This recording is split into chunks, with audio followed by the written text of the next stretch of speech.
மற்றும் மாநகர பேருந்து, மாநகராட்சி மாமன்ற உறுப்பினர்கள், கழக நிர்வாகிகள் அனைவரும் ஒருங்கிணைந்து இந்த மேம்பாட்டு பணிகளுக்கு ஒத்துழைப்பை கொடுப்பதற்கு இந்த துறையுடைய அமைச்சர் என்ற வகையில் என்னுடைய நன்றியை தெரிவித்துக் கொள்கிறேன். ஜீவா ரயில் நிலையத்துக்கிட்ட ஒரு மேம்பாலம் கட்டிட்டு ஜீவா ரயில் நிலையம் மேம்பாலம் கணேசபுரம் மேம்பாலம் இந்த ஆட்சி முடிகிறதுக்குள்ளேயே அது முடிஞ்சிடும்னு எதிர்பார்த்தோம். இந்த ஆட்சி முடியும் என்று எப்படி நீங்களாக கணக்கிடுகிறீர்கள்? அதாவது இந்த 5 ஆண்டு இது தொடரும் ஆட்சி. இது நிச்சயமாக அந்த மேம்பால பணிகள் சமீபத்தில் நில எடுப்பின் காரணமாக பணிகள் தொய்வடைந்திருந்தது.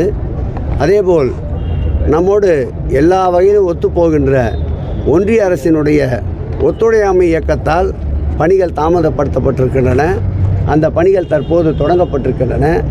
எவ்வளவு விரைவுபடுத்த முடியுமோ அவ்வளவு விரைவாக அந்த பணிகள் நடைபெறும். அந்த திறப்பு விழாவிற்குண்டான முயற்சியை முழு முயற்சியோடு மேற்கொள்வோம். ஏதாவது ஒரு கோயிலுக்கு தங்கச்சி வாங்க, நாங்கள் இட்டுன்னு போகிறேன், ஏற்பாடை பார்த்துட்டு அப்புறம் நீயே அதிசயிப்பேன். பக்த கோடிகளுக்கு வருகின்றவர்களுக்கு வெயிலை பொறுத்து அவர்கள் குடிநீர், மோர் போன்ற வசதிகளும், திருக்கோயில்களில் அன்னதான நிகழ்வுகளும், வருகின்ற பக்தர்களை வரிசைப்படுத்தி லகுவாக சாமி தரிசனம் செய்வதற்கு முக்கிய திருக்கோயில்களில் சிறப்பு கட்டணங்களை ரத்து செய்திருக்கின்றோம். கூடுதலாக துப்புரவு பணி, தூய்மை பணிக்கும், கூடுதலாக பாதுகாப்பு பணிக்கும் எந்தெந்த திருக்கோயில் எல்லாம் அந்த நாட்களில் கூட்டம் குறைவாக வருமோ அந்த திருக்கோயிலிருந்து அந்த பணியாளர்களை பயன்படுத்தி இருக்கின்றோம். அதேபோல் தைப்பூசம் உச்சகட்டத்தில் இருக்கின்ற நம்முடைய பழனி ஆண்டவர் திருக்கோயில் போன்ற கோயில்களில் கூடுதலாக இணை ஆணையாளர்களை பொறுப்பாளர்களாக நியமித்து தொடர் கண்காணித்து வருகின்றோம். பழனியில் கூட மாண்புமிகு தமிழக முதல்வர் பொறுப்பேற்ற பிறகுதான் இந்த தைப்பூசத்தில் தினந்தோறும் 20,000 பேருக்கு என்று உணவு அறிவித்து 4 லட்சம் பேருக்கு ஒட்டுமொத்தமாக இந்த திருவிழா காலங்களில் திருக்கோயில் சார்பிலே உணவளிக்கப்படுகின்றது.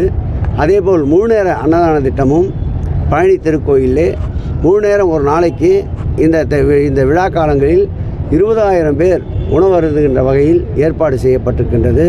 மருத்துவமனை அமைக்கப்பட்டிருக்கின்றது. ஹோமியோபதி மருத்துவமனை அமைக்கப்பட்டிருக்கின்றது. பேட்டரி கார் வசதிகள் ஏற்படுத்தப்பட்டிருக்கின்றன. சிறப்பு பேருந்துகள் ஏற்படுத்தப்பட்டிருக்கின்றன.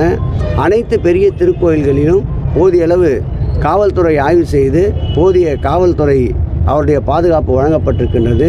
தீயணைப்பு வாகனங்களும் மிகப்பெரிய திருக்கோயில்களில் தயார் நிலையில் நிறுத்தப்பட்டிருக்கின்றன. அனைத்து திருக்கோயில்களிலும் முதலுதவி சிகிச்சை பெறுவதற்காக அனைத்து சிறப்பு அம்சங்களும் கொண்ட ஆம்புலன்ஸ் வண்டி நிறுத்தி வைக்கப்பட்டிருக்கின்றன. இன்னும் கூடுதலான தேவைகள் என்றாலும்